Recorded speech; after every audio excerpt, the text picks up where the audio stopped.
After 6 years in power, Labor left Australia in absolute disrepair. They produced the 6th largest budget deficits in our history. Their debt blew out to $320 billion. That's $13,500 for every Australian man, woman and child. Without a policy change, Labor's debt was projected to reach $667 billion in 10 years. Household costs for health increased 35%. Hospital waiting time increased and $4 billion was cut from private health insurance. All the while, health bureaucracies thrived and grew. Gas prices increased 71% and electricity increased 101%. Under Labor, the number of unemployed increased by over 200,000. Productivity declined 0.07% per year.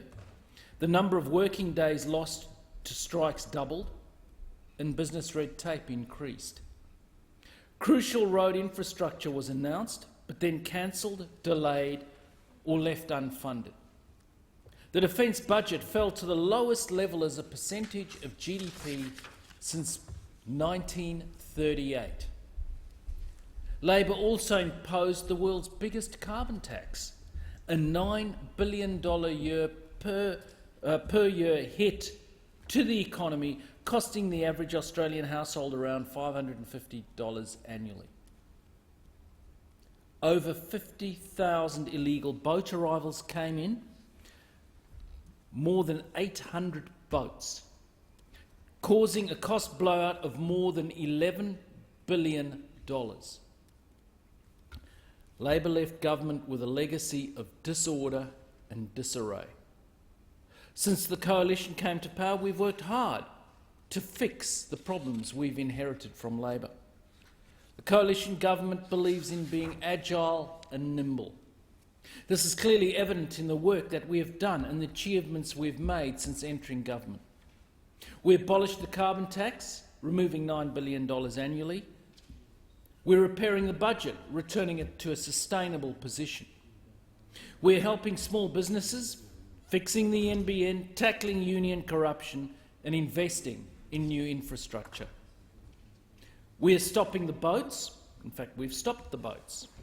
Creating a stronger defence force, tackling terrorism at home and overseas, and have secured 3 major free trade agreements with China, Japan and Korea, creating stronger and more resilient relationships with our close neighbours. With regard to the specifics of the bill under consideration, the coalition is relieving the Labor Party of another failed promise to the Australian public by ensuring that the $2 billion savings are afforded in the budget. We are committed to ensuring that the $2 billion worth of savings are secured. The bill will specifically replace the current start-up scholarship by implementing the Student Start-up Loan. The Student Start-up Loan is income contingent and runs similarly to the current higher education loan program. Schedule 1 of this bill will help students pay for the basic needs that study demands, including books, internet access and computers. What this exemplifies, and is shown throughout the bill, is that the bill makes significant savings without taking those costs from the upfront funds of students. It is important to note that the repayments for these start-up scholarships occur similarly to repayments for students' higher education loans, and that they're only required to be made following the repayment of a student's help debt. This bill will not affect those students currently on youth allowance, Austudy or AbStudy, but will only apply to new recipients after the bill takes effect, providing significant savings in the future. The Higher Education Support Act 2003 and the Commonwealth Grant Scheme Guidelines 2013 amendments will ensure savings for the future, as well as being a part of several measures taken by this government to moderate the growth of higher education expenditure. These savings will also be afforded by the abolishment of the HECS help, bonuses and discounts for upfront payments. These bonuses and discounts paid by the government will no longer apply, providing important savings of the order of $970 million. Importantly, Schedule 5 permits an interest charge on debts from applicable recipients of youth allowance, Austudy and Abstudy. The interest on loans will be applied in circumstances where the individual is not honouring their obligation to repay in an acceptable method. Not only does it penalise individuals who are shirking their repayment responsibilities, but it also provides individuals with the incentive to honour their repayments where they have the financial capacity to do so. Prior to this, Commonwealth loans under HELP and HECS did not provide individuals with any incentive to repay the loan. It is important that individuals have their incentive to repay their debts in a timely fashion where they have the ability to do so. This is smart policy and essential to this bill, providing savings in the order of $200 million for this schedule alone. The interest that will be applied to certain loans will be based on the industry-accepted 90-day bank bill rate. This will be in addition to the ATO's accepted 7% interest for tax debts. This budget savings measure bill is important in ensuring the efficiency of the higher education loan scheme. The establishment of the student start-up loan through this bill is essential in providing sufficient savings as well as ensuring moderate growth of higher education expenditure. I know that actions are more important than words and deeds more than intentions. That is how we're going about fixing Labor's mess. Our country, had it been a business, was making a loss, and a substantial loss, every year since the Howard government left office. These accumulated losses have built up into a debt mountain. Unless we have a profit again, our country will never be able to reduce or pay down the debt mountain. Labor has its head in the clouds and is hopeless when it comes to economic management. Our mandate is to fix that mess, and I'm excited about that task. I know that even though the challenges are great, the opportunities are greater. It has never been cheaper to borrow to invest. There's never been a better time to have a go, to invest, to take a risk. The Coalition is building the digital and physical infrastructure of the 21st century.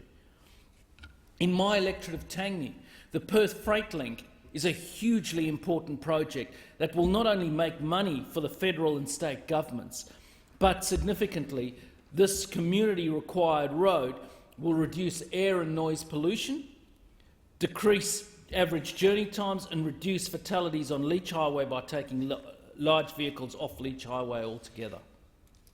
This will be achieved through inventive and innovative new tracking and identification technologies.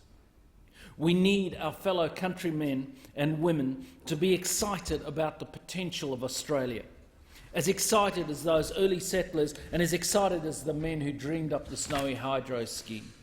As a country, we need to get back to doing great and big things. Australia's always been about big things and big ideas. It is said that a crisis is a terrible thing to waste, so let's not. Now it is a time to look afresh at government support for investment in residential housing stock through negative gearing and other tax incentives. Government monies need to be directed at sustainable investments that create long-term, local, high-value, high-skilled jobs. It is reassuring to know that this coalition government is the only administration capable and committed to securing Australia's high-paying, high-value-added manufacturing goods and services. The quickest, easiest and cheapest way to get the economy growing is to cut red tape. The Coalition has already had 2 very successful red tape repeal days, throwing to the dustbin of history 50,000 pages of outdated and obsolete legislation. Australia, with our rich immigrant tapestry of the past and today, has a lot to learn from best practice elsewhere. We should not be afraid to look overseas for ideas. Why not incentivise investment in science and small business, and especially small tech businesses? There's no shortage of money in Australia. The high cash savings rates of 10% of weekly income is testament to this. There's no shortage of money in superannuation funds. Compulsory superannuation, a big idea in itself, now has over $1 trillion in it. It has also been never been a better time to borrow money internationally. The real cost of borrowing is negligible to negative. Labor's lies and incompetence have saddled this nation with a huge debt burden. Filling in such a massive hole will not happen overnight. When we last held office, the budget was in surplus. We were $50 billion in the black. We were earning interest, not paying interest. The interest on their debt alone is $1 billion a month, $45 a month for every man, woman and child. 2 months of that interest would be enough to build the Fiona Stanley Hospital in my electorate of Tangney. That hospital is the most modern in the Southern Hemisphere. Just think of what not paying the mortgage on the credit card would mean for infrastructure around the country. Think of what that extra money would do for people stuck in traffic on Bruce or Hume highways, or in Sydney, Melbourne or even Perth.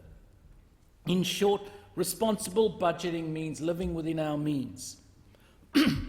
Without ameliorative action, the country was on track for $667 billion of debt, $30,000 odd for every man, woman and child in Australia.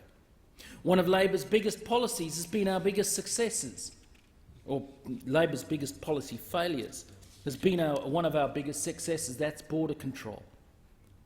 Stopping the boats was a key plank in our election platform the last election. We said we'd stop the boats, and we did. Not only have we restored integrity to our immigration system, but we have stopped the needless tragedy of mass drownings at sea. Critically for this debate, it means that we have also stopped the hemorrhaging of public money. Under Labor, we bled money at every turn in this policy space. Search and rescue is expensive. Administration is expensive. And lifetime welfare payments are more expensive still. Many genuine refugees were left waiting as queue jumpers risked paying people smugglers to make that journey to Australia. And this injustice has now stopped. The list of achievements is long and my time is short. We have scrapped the carbon tax, saving households $550 per annum. We've scrapped the mining tax so that this vital sector can create more jobs. We've handed down a $50 billion infrastructure package, the single largest infrastructure package in this country's history. We've delivered free trade agreements with Japan, with China and with Korea, and this means more jobs for Australians. We're putting in place long-term structural reforms to fix the budget. To quote Ronald Reagan, the 9 most terrifying words are, "I'm from the government and I'm here to help." Labor have no plan for our country. Our government has a clear vision, free trade and higher value-added strategy for sustainable growth. I believe the pivot of this debate is where we're going as a nation. Labor, then as now, on border protection and fiscal prudence is all talk, no delivery. It cost us then and costs us now in debt and interest payments.